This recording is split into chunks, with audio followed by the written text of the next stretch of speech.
আমাদের এখানে একটা মনোরম দৃশ্য, সবাই আসে এখানে দেখতে। আমরা তাদেরকে বসতে দিতে পারি না, কারণ আমাদের এখানে কোনো জায়গা নাই। সরকার যদি চায় তাহলে আমাদের এখানে একটা সুন্দর পরিষ্কার পরিবেশ করে দিতে পারে। সরকারের কাছে আমরা এই আবেদন করি। এরা বংশ বিস্তার করার জন্য এখানে আসে, পাখি বাসা তৈরি করে, ডিম পাড়ে, বাচ্চা বড় করে আবার চলে যায়, 6 মাস থাকে এখানে, আবার 6 মাস পর আবার চলে আসে। এই ধরনের সিস্টেম 16 সালে সরকার এখানে একটা বরাদ্দ দিয়েছে টিউন অফিস থেকে। একটা পুকুর খনন করে সে মাটিটা সে লেবেল করে দেওয়া হয়েছে। 16 সাল থেকে আসবে 26 সাল পর্যন্ত এখন কিন্তু আমরা কোনো বরাদ্দ পাচ্ছি না। যতগুলা বাসা তৈরির দরকার ততগুলো আমরা পাচ্ছি না।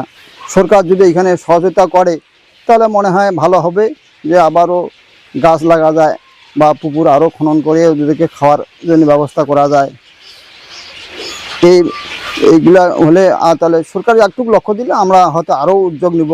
এটি চিলাহাটির নিজ ভোগদাপুরি ডাঙ্গাপাড়া নামক জায়গায় একটি পাখির গ্রাম নামে পরিচিত, অর্থাৎ 300 বছর ধরে এখানে এই পাখিদের বসবাস বা অভয়ারণ্য বলা যায়। তো হচ্ছে এখানে বিভিন্ন জায়গা থেকে অনেক দর্শনার্থী দেখতে আসেন এই পাখির গ্রামটি, কিন্তু এখানে যে সমস্যা রয়েছে, বসার জায়গা নেই, দর্শনার্থী যে দেখবে আশেপাশে ঘুরে সেই ব্যবস্থাও নেই।